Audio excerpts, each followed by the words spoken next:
Bonjour tout le monde, aujourd'hui je vais vous parler d'outils pour créer votre routine pour relaxer. Il y a souvent des entraîneurs, des athlètes qui me posent la question juste avant une compétition, ils disent qu'ils ont de la difficulté à dormir.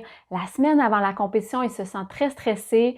Puis là, les entraîneurs me demandent, mais qu'est-ce que je peux donner à mes athlètes? Qu'est-ce que je peux faire pour les aider? Puis les athlètes se demandent, qu'est-ce que je peux faire pour relaxer la veille de ma compétition ou le jour de ma compétition quand je me sens trop stressée?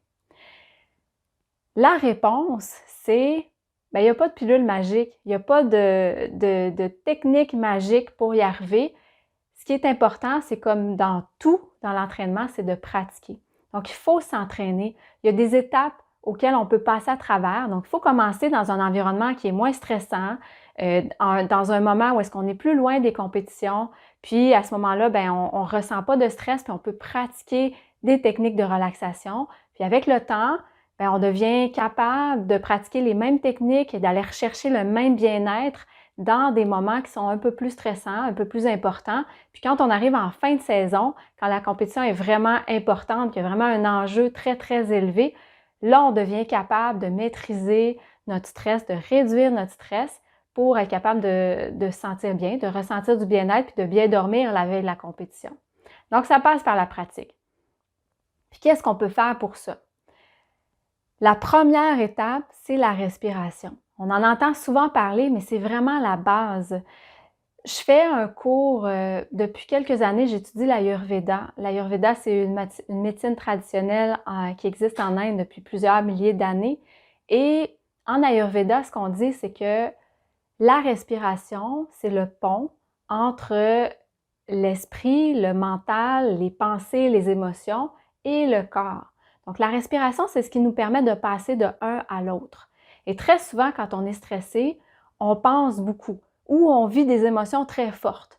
Puis dans ces moments-là, justement, on est dans notre tête, on est dans notre esprit. Ce qu'on veut, c'est être capable de revenir dans le corps, revenir dans l'action, revenir dans le moment présent. Quand on est vraiment présent dans notre corps, on est dans l'instant présent. Donc, c'est ce qu'on veut réussir à faire. Puis la respiration, c'est l'outil le plus efficace, le plus simple pour y arriver. Comment est-ce qu'on fait ça? Pour commencer, on veut travailler la respiration abdominale. Donc, la respiration abdominale, pourquoi? Bien, souvent, quand on est stressé, vous avez probablement déjà remarqué, essayez de porter attention quand vous êtes stressé. Par exemple, vous avez beaucoup de tâches à faire aujourd'hui, ça peut être à l'entraînement pour un athlète, juste avant de faire un mouvement ou une simulation de match, un élément technique, s'il y a un peu de stress, où est-ce que tu respires dans ton corps? Puis en tant qu'entraîneur, si on a une journée surchargée, dans des moments vraiment stressants où est-ce qu'on se sent un peu plus anxieux, où est-ce qu'on respire? Et très souvent, on va se rendre compte qu'on respire du haut du corps, on respire dans la cage thoracique. Et comment est-ce qu'on le sent? Bien, souvent, on est un peu plus contracté au niveau des épaules. Hein? Les personnes qui ont des maux, des problèmes musculaires, des contractions musculaires, des tensions musculaires dans les épaules, dans le cou, qui ont souvent des maux de tête, c'est parce qu'on est très, très tendu du haut du corps et on respire du haut du corps. Donc, c'est vraiment en haut que ça se passe. Ce qu'on veut, c'est descendre la respiration. On veut l'amener au niveau de l'abdomen. Donc, on peut placer une main sur le ventre pour commencer, puis vraiment inspirer en essayant de gonfler le ventre sans contracter les épaules, sans travailler trop fort au niveau du haut du corps. Donc, on gonfle le ventre et on dégonfle. Puis, on peut mettre la main sur le ventre parce que ça nous aide à bien le sentir. Puis, quand on inspire, on veut inspirer par le nez, puis expirer par la bouche. Donc, ça, c'est la première étape. Juste se pratiquer à faire ça. Souvent, je le fais avec des athlètes, puis c'est pas si facile que ça à faire. Puis ce qu'on peut faire, c'est que j'ai donné un truc dernièrement à des athlètes et ça a bien fonctionné. Je peux ajouter une visualisation à ma respiration. Donc, je peux fermer les yeux, puis imaginer une boule de lumière.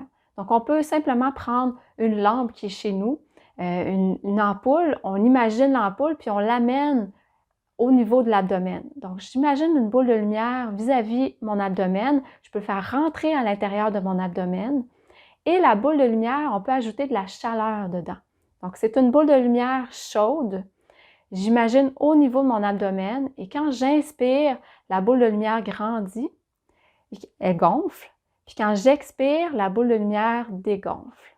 Donc, inspiration, Je fais gonfler la boule de lumière et je sens la chaleur qui irradie partout dans mon corps. Je peux même voir la lumière qui irradie partout dans mon corps.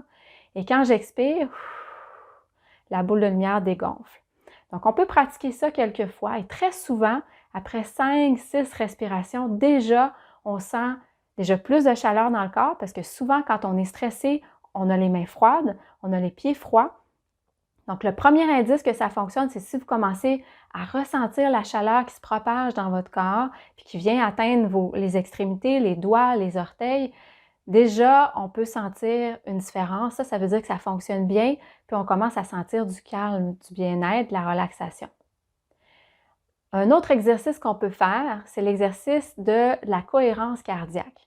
Qu'est-ce que c'est la cohérence cardiaque? C'est un petit peu complexe à expliquer. Donc, ce que j'ai décidé de faire, c'est que je vous ai mis la description, je vous ai mis la définition dans la description en bas. Donc, vous pouvez aller regarder. Puis j'ai mis des liens aussi avec ça pour que vous puissiez aller en savoir plus si vous voulez.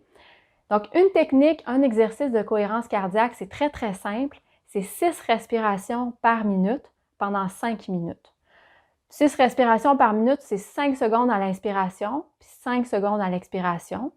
Et je fais ça 6 fois, puis je pratique pendant 5 minutes. Et au bout de 5 minutes, les effets de bien-être que je ressens, je vais les ressentir pendant 3 à 4 heures. Donc, pour 5 minutes de pratique, j'ai un sentiment de bien-être puis de relaxation pendant 4 heures.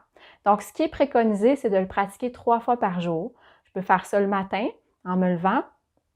Souvent, mon esprit n'est pas trop réveillé, je suis encore assez relax, donc ça aide à pratiquer, surtout quand on débute. Puis ensuite, je peux pratiquer une fois le midi, puis une fois le soir.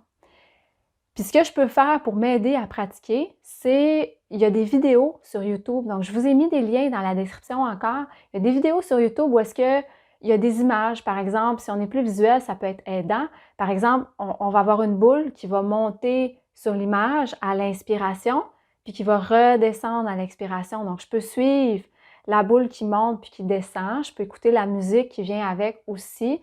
Puis ça va me permettre en fait, le 5 minutes, souvent, il va passer plus vite. C'est plus facile de bien s'entraîner puis de vraiment rester concentré pendant toutes les 5 minutes.